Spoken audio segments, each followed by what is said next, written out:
Today I'm doing fork seals on an sv1000 and I realized I've never actually done this video. So I just did the one and then I was like, oh, I should do it on video. So I'm going to do the other one and hopefully this is less of a disaster than my 650 fork seals video. But anyway, so the first thing I like to do, one, bicycle clamp. Absolutely brilliant piece of equipment, costs like $0 and it makes life so much better to do these. So the first thing I'm going to do is get the rubber off. It's just easier when they're not leaky. I'm using this cut down piece of plastic that I kind of sharpened to an edge. You can use a flathead screwdriver, but I got yelled at for doing that because it can gouge out the forks. You can absolutely, if you're careful, do it without damaging anything with a screwdriver. But a little piece of plastic with a pointy bit, almost like a chisel, works great. Okay, so fork seal fork dust cover is out. Next, I'm going to grab a little dental pick and let me see if I can show what's happening here. I am going to take this retaining ring out. So all I'm doing is got a couple of indentations. All I'm doing is prying it out. Sometimes a flathead is necessary if it's a little on the rustier side. Prying it out, it kind of sits in the channel. You just go around. It's got a couple of pry points. Prying it out, pull it out. This one's a bit rusty. I would either wire wheel it or find another one. Unfortunately, I don't have another one, so I'm probably going to wire wheel it before reassembly. No sense of showing that. So now I have a fork that's ready to drain, and I found the easiest way to do that is, well, I'm going to flip it over. I'm going to grab a long 8mm Allen. This is something. Insert it into here. Make sure it's nice and seated, because if you strip this bolt, you will have a really, really, really bad time. And this is infinitely easier with an impact gun. If you don't have an impact gun, you can do it with a regular ratchet, but kind of at your own risk, and you're going to have to keep the fork together to reassemble. So, impact gun, check the ugga-duggas, and I'm going to hold the top and hit it. Okay, it's spinning the bottom. And it is out. So I am now going to fish it out. This can, if you let this drop, you will have a very oily mess. So don't let it drop. I'm going to fish it out, put it aside. And then I'm going to use a dental pick to fish out the little copper crush washer. I'm going to be reusing that. Not the best policy, but the rebuild kit I got didn't come with one, because thanks all balls. So I don't have a replacement to go with it. Make your own decisions. Probably better to replace that. But you can absolutely get a few fork seal changes out of one without too much drama. So next, while this is draining, I am going to take the cap off. Once again, infinitely easier with an impact gun. So we'll do that. 22mm socket, and it's not going to shoot out or anything. It's just going to sit there. But now I need to do this weird little three-handed thing where I use a 14, a 17 box wrenches and hold this lock nut on the bottom and then turn the blue thing up top. And pour oil on my floor. So just break it loose, then the cap will come off easily enough. So the cap's out. Next, I'm going to disassemble everything that's in here.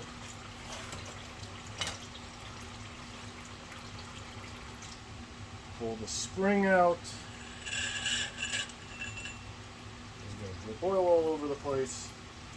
I have this like random sink, like I don't know, $20 plastic Home Depot sink that I have capped off on the bottom, and I just use it as a giant drain pan.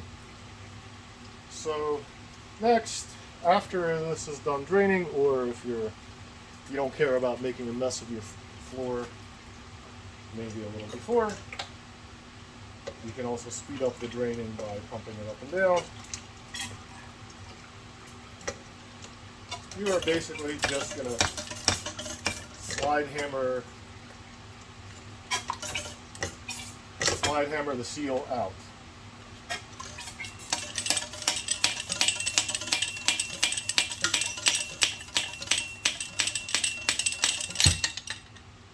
And the whole cartridge, leg, everything comes out together. We could have fished out the cartridge preemptively. Doesn't really matter which order you go in. So next, I am going to grab some brake clean and just clean everything. There's no point of showing that on video. However, something that I do want to show on video, so slide the fork seal off, throw that out. Grab these bushings, lose them in the oil drip tray, as you do. That is the way. So something I wanted to mention, two things. First, on the inside of this ring, there's some gray Teflon material. If it's worn to the point of showing copper, you need to replace this bushing. Second, there's been a forever argument about which way this top bushing goes. This is just the retainer, like that keeps the seal, sits between the seal and that bushing. The curved side from the factory is up towards the seal. The flat side is down towards the fork. That's how I've always been doing them. The way I think about it is the curved side helps the seal's lips seal up. Wow, I'm going to say seal like 7,000 times. Alright, so I'm going to grab some brake clean, clean the hell out of everything. Wire wheel this clip and this bolt, which is kind of cruddy, just to get everything clean. Oh, pull the cartridge out, clean that up.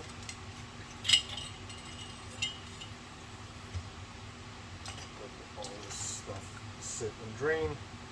It may help to pump the cartridge a little bit to get all the old oil out. So I was just spraying oil into my tub here. And then I'm just going to grab brake clean and clean everything up.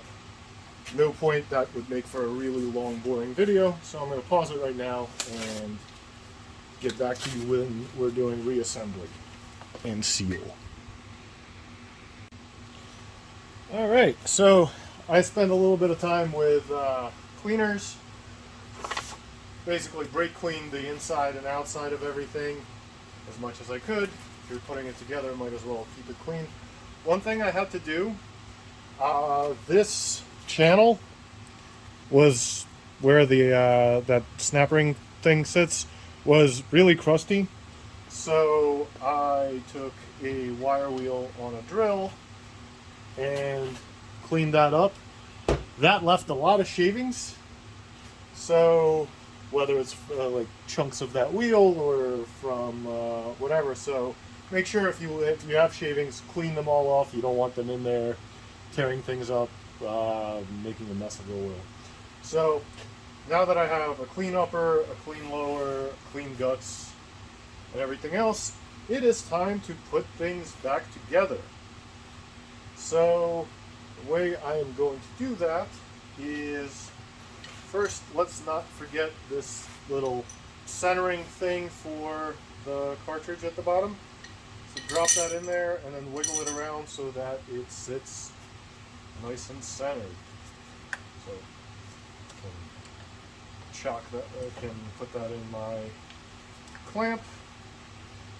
Then I am going to put the upper in, just slide it down, sit there. Then it may be, this is easier to do before you have a bunch of stuff that you're juggling. I'm going to put the cartridge in, and I'm going to kind of wiggle it around to make sure it's nice and seated in that retainer at the bottom. So now, while this is clean, it should not be super hard to get that bottom bolt started. So bottom bolt, the crush washer, the 8mm Allen, put it in there and start turning, and hopefully it catches the cartridge. Usually it does, sometimes it does not. If it does not want to catch the cartridge, either one of two things. Either try changing orientation so everything's pointing down. Hold the cartridge so that it doesn't want to turn. Well, I can't get at it. Or one of two things. You can absolutely put everything back together, get the spring back in, get the cap in, all that happy stuff. Or you can use an impact on like the absolute minimum setting. You don't want to kill this bolt. You don't want to bury it. You don't want to cross thread it. You don't want it over tightened. You just need to get it in there. So for now, I managed to get it reasonably tight by hand. I'm lucky. This is actually a really fresh set of forks. They just sat forever. Let's see. At the end, I don't actually have the torque spec right now. At the end, I would like to torque this to spec. But for right now, I am just going to give it a very light ugga-dugging. I'll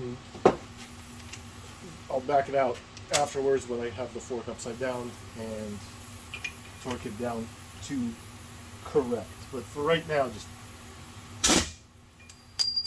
a little bit of a rip with the impact, just to get keep this moving. Otherwise, I can be here for another hour. Much easier to torque it when the spring is in and everything else is in. All right, so now I need to get my bushings seated in place. So the one slides down, that spacer goes over top, and right now, I'll show you this. Right now, this is way too shallow. It's not actually seated. So I'm going to grab my fork seal driver, and this is just some cheapy off Amazon, some like universal fork seal driver. I have a nicer set, but it doesn't play nice with this cover, so I'm kind of stuck using the cheapy. So I'm going to use my fork seal driver to send it home.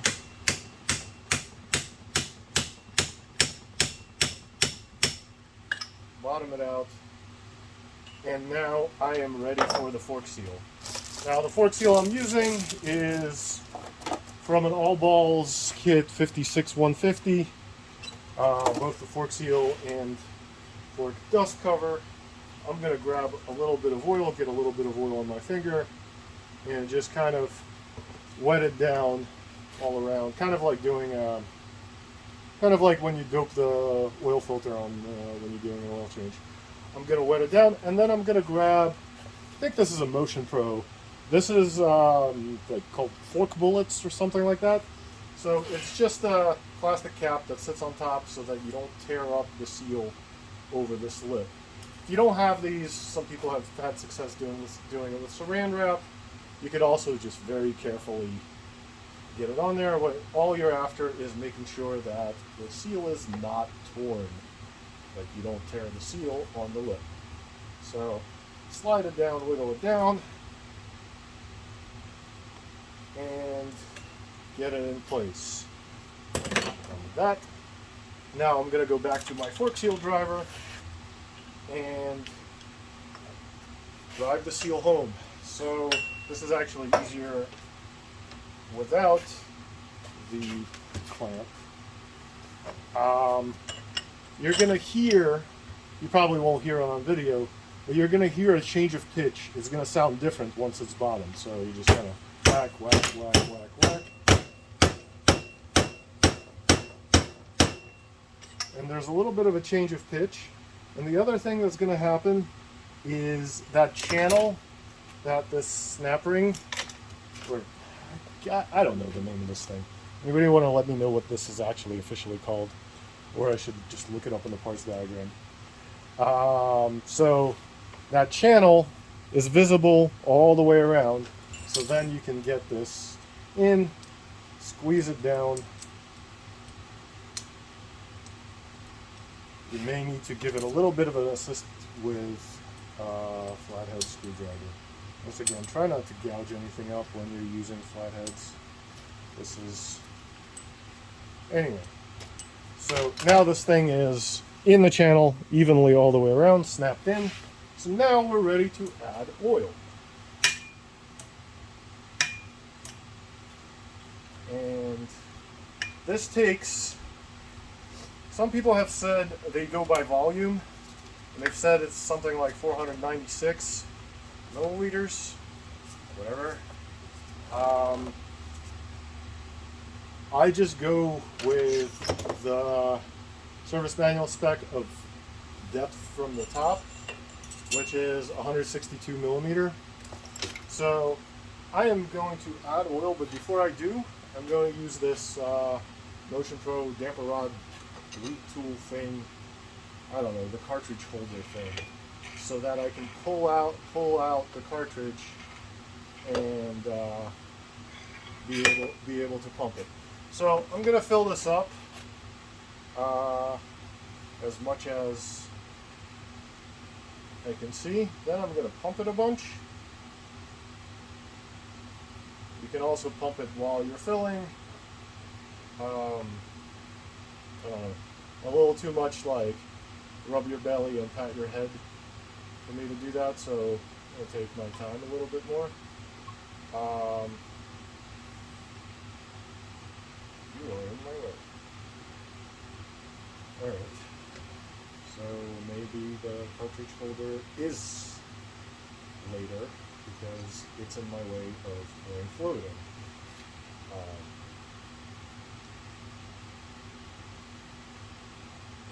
Anyway, so pour a bunch in. It does take more than a quart to do this job. It probably takes a little more than a quart.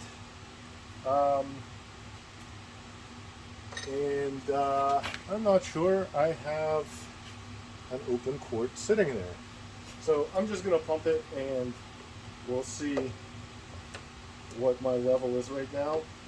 So I will pump both with the cartridge itself and with the fork upper.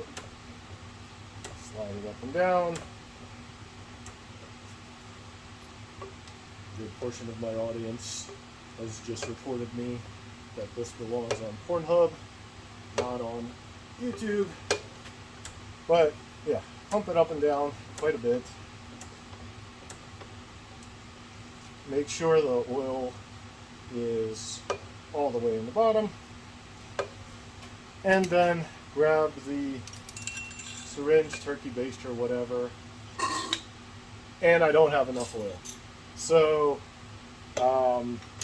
basically you fill it a little more than the level, whatever it is, and then you suction the rest out with the fork seal, with the fork level tool. So oil level tool.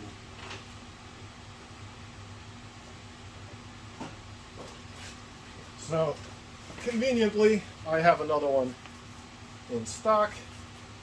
This is just 10 weight. I will add a bunch more in. I'll pump it again. That is way too much. It's basically overfilled. So I have to be a little careful pumping it, so I don't spill it all over the place.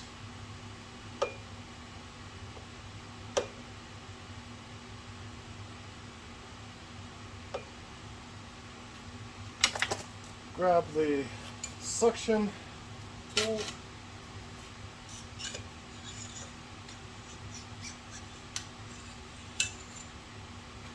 And I will put this back in the bottle because it's clean, the guts are clean. There's no reason for me to not keep this little bit for when I need a tiny little bit to top something off.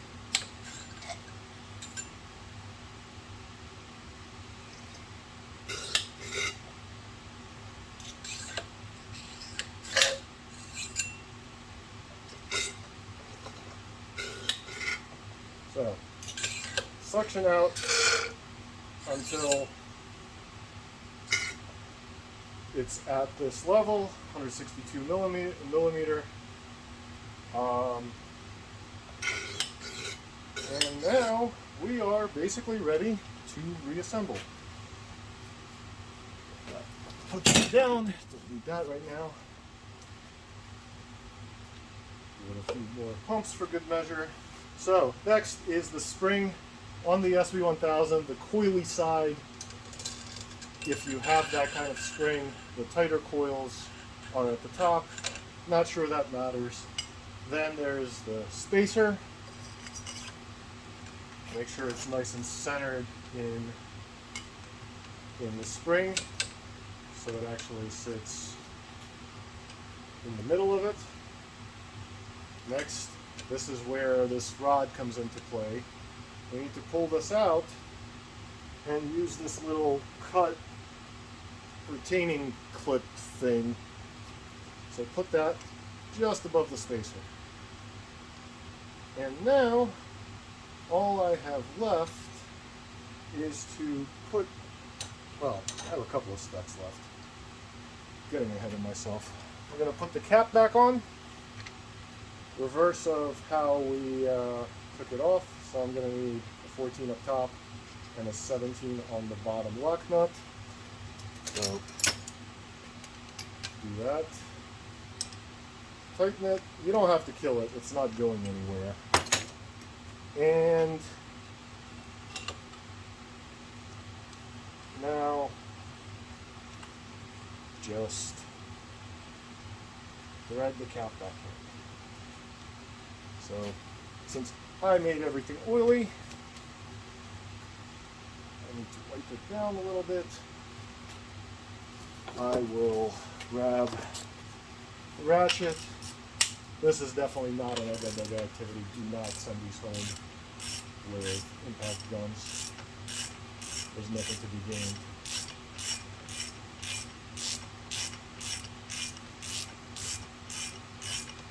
Tighten it down. Once again, no reason to kill it. This is there. I'm sure there's a torque spec. I have to look it up.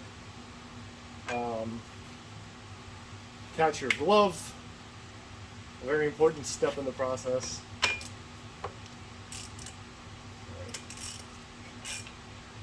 Now we're done.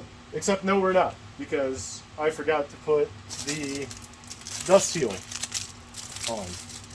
So the dust seal just slides on. You don't need to worry about tearing it. You don't need to worry about anything. You don't even need to drive it home most of the time. It just slides on, and then you push it in until it's flush. You can absolutely use your seal driver to help it along if you really need to, but that is it. Except that's not it, because now that it's together and the spring's preventing the cartridge from spinning, I want to torque this bottom bolt to the correct torque spec. Unfortunately, I don't have that right now, so I'm going to need to look it up, and in the interest of not showing me struggling with a torque wrench, I will just tell you to look it up, or if I remember, I will put it into the comments of the video what the torque spec is for this bottom bolt. So, hope that helps somebody. Probably not the most exciting video, but you know, whatever. I didn't have a sv1000 fork seal video, so now I do.